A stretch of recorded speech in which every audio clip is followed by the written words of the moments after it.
আসসালামু আলাইকুম ওয়া রাহমাতুল্লাহি ওয়া বারাকাতুহু। হামেদান মুসাল্লিয়ান আম্মা বাদ।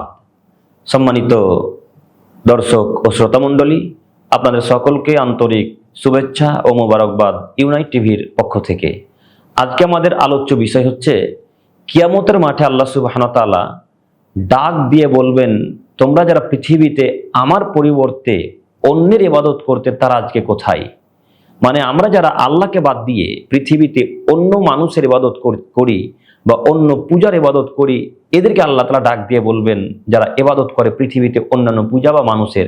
প্রমাণ পেশ করে আমি আপনাদেরকে আবারও বুঝাই। আল্লাহ সুবহানাহু ওয়া তাআলা এই ব্যাপারে বলেন, ওয়া ইয়াউমা ইউনাদিহিম ফায়াকুল।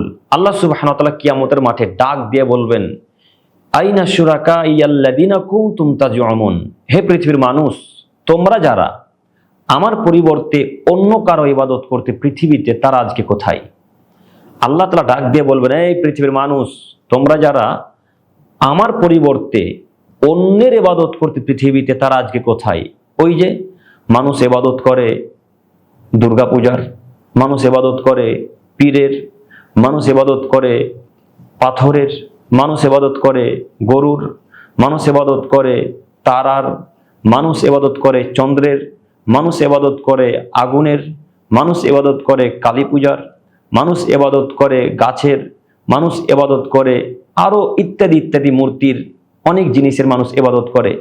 তো যারা পৃথিবীতে আল্লাহকে বাদ দিয়ে অন্য পীরকে বা কোনো মাজারকে বা কোনো গরু ছাগলকে বা কোনো মূর্তি পূজাকে ডাকে, যার ইবাদত করে, তাদেরকে আল্লাহ বলবেন, এই পৃথিবীর মানুষ, তোমরা যে পৃথিবীতে আমাকে বাদ দিয়ে দুর্গার ইবাদত করতে, তারা আজকে কোথায়। তোমরা যারা আমাকে বাদ দিয়ে মাজারে গিয়ে পীর সাহেবের কাছে সন্তান চেয়েছিলে, তোমরা আজকে কোথায়। তোমরা যারা কবরের কাছে গিয়ে সন্তান চেয়েছিলে, তোমরা আজকে কোথায়।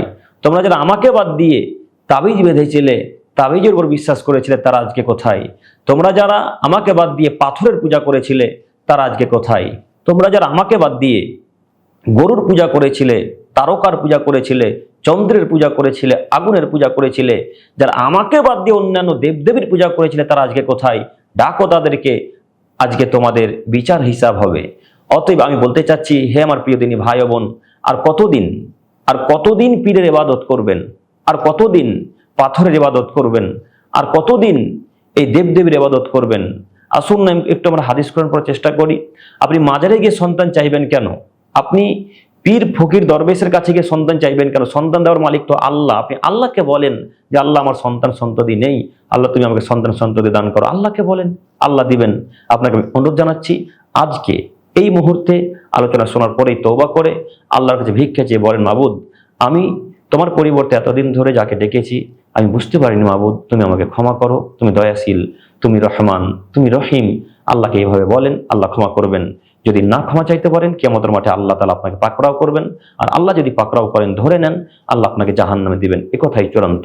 আমি আমার দিনী ভাই ও বোনদেরকে অনুরোধ করে বলতে চাচ্ছি, আমরা ইখলাস ভাবে একত্ববাদের সাথে যেন আমরা আল্লাহ সুবহানাহু ওয়া তাআলার ইবাদত করতে পারি। এই তৌফিক যেন আল্লাহ আমাদেরকে দান করেন। সকলে বলি আমিন। আসসালামু আলাইকুম ওয়া রাহমাতুল্লাহ।